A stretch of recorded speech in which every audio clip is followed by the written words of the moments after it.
खबर शामिल करते हैं लाहौर से।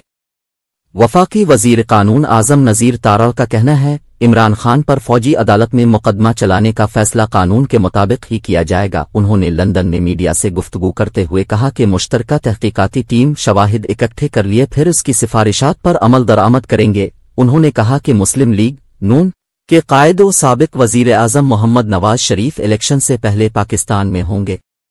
नवाज शरीफ पाकिस्तान वापस आकर इंतखाबी मुहिम की क़यादत करेंगे। वजीर कानून ने कहा कि ताहियात नाअहली वाला बिल 18वीं तरमीम के साथ मुंसलिक है। इसका इतलाक इसी दिन से होगा जिस दिन से 18वीं तरमीम का होता है। क़ब्ल अज़ी वजीर कानून आजम नज़ीर तारड़ ने अमरीकी वजीर ख़ारजा के बयान के रद्द अमल में कहना है कि अभी तक किसी खातून का मुकदमा फौजी अदालत में नहीं भिजवाया गया।